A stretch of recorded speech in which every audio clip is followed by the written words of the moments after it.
In this video, Dr. Jordan Peterson explains how you can get your life together and have a fulfilling life.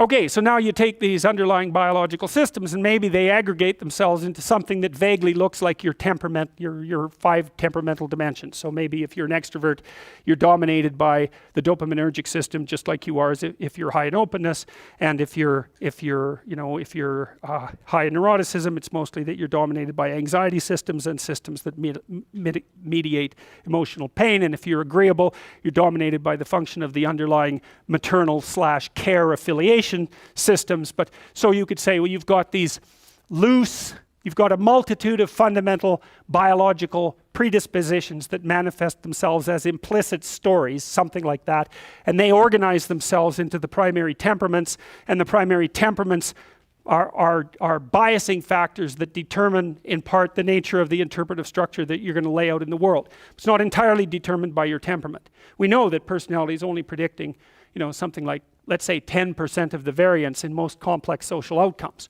And the other elements are, well, temperamental as you might be, you still have to get along with other people and the world. So you come in with these internal biases, but they still have to be modified extensively by your social and your natural surround. Okay, and then you develop your routines from the bottom up, as Piaget pointed out, and sometimes from the top down, because now and then you can think yourself into a radical transformation. But mostly what you're doing is building the micro units of your interpretive schemas and your behaviors and aggregating them into higher order structures that you can then tag with higher order abstractions. And we talked about that. You can't tell a 3-year-old to clean up his room. And the reason for that is those are empty boxes as far as the kid's concerned. Clean? He might have room, he might have that. Clean he doesn't have. He might have pick up the teddy bear and put it in that space, right? So that's one of these little micro routines. And maybe you say, you put 20 of those micro routines together and now you can say, clean up your room. And basically what you're saying is, implement the 10 micro routines that you've learned. And so a well-functioning personality has all the micro routines in place. That's actually something that you help people with if you're a behavioral therapist, because one of the things you assume if you're a behavioral therapist is that sometimes the reason people aren't doing things is because they don't know how. Sometimes maybe the person's depressed but potentially high functioning. They got all the damn micro routines. They're well socialized. They're just dormant. You got to get them awake again and implementing them. But sometimes you get someone in your practice, say, who's just been neglected like you cannot believe, right? The parents never paid any attention to them, or maybe just punished them every time they did something good. That's really fun.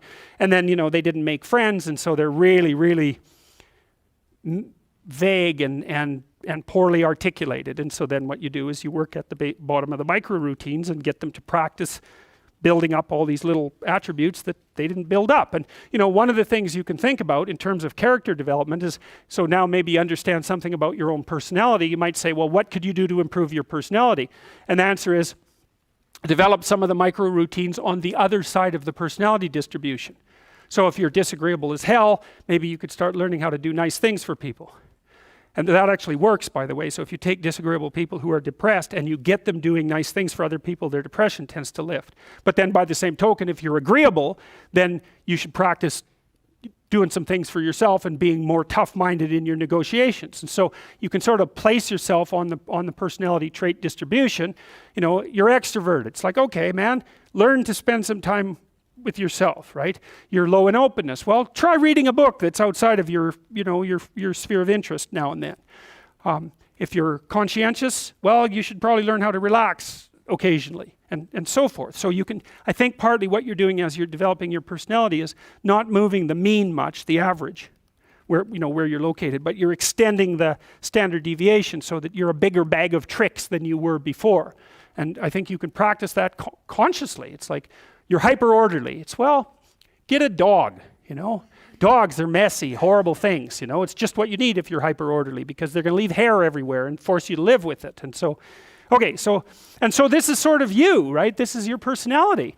It's this collection of subroutines that you've turned into a hierarchy, and then there's something at the top of it, and that's a big question. Like, what the hell should be at the top of the hierarchy? Because that's the ultimate question of unity. And the clinicians would say, well, it's the self-actualized person, or it's the self, or something like that. You know, that's the implicit and perhaps explicit ideal that you're aiming for. And you might say, well, does such a thing exist? And I would say, well, do you admire people? Because that's your answer, right? Do you despise people? Well, you like some people and you don't like others. You respect some people, you don't respect others. Well, you're acting out the notion that there's at least an implicit ideal. You do the same thing when you go to movies. You know who the hero is, you know who the bad guy is. You're acting out the proposition that there's some sort of value hierarchy and there's some sort of manifestation of it that's coherent across time. So you appear to believe that. And you are driven, at least to some degree, by your own inner ideals. And so you tend to answer the question, is that real, with an affirmative? And if you don't, there's catastrophic consequences. Nietzsche and the existentialists were very good at detailing that. It's like, you let your value hierarchy disintegrate, well, then what?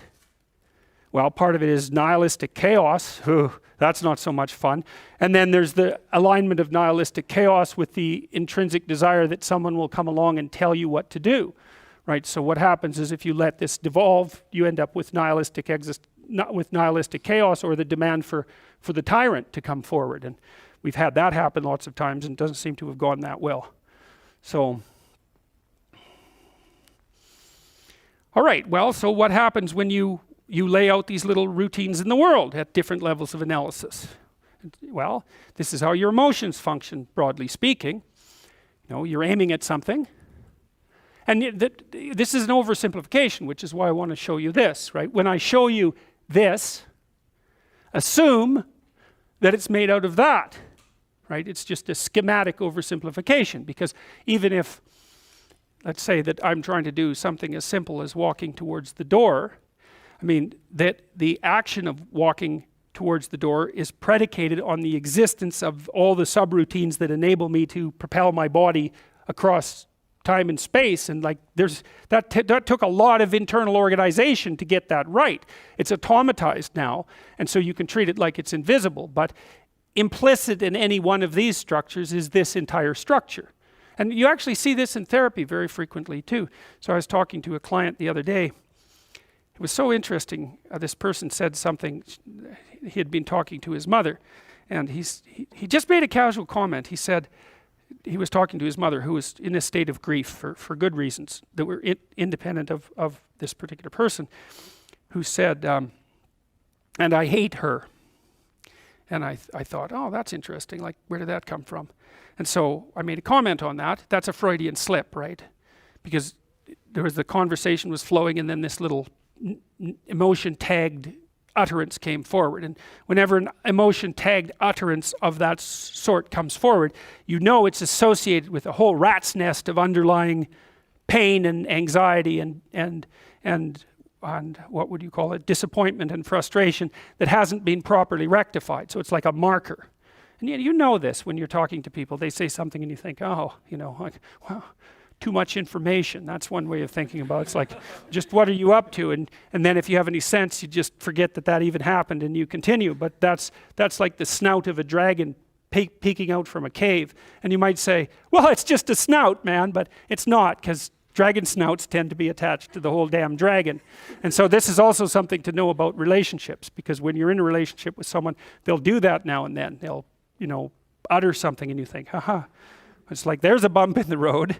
Well, we're going to look underneath that at our peril. But if you do go down there and you look at it, then the whole thing comes, you can start to disentangle the web of memories and experiences that are all tangled together as a consequence of their emotional identity. Because I could say, well, everything that makes you anxious or everything that makes you upset is the same as every other thing that's ever made you upset.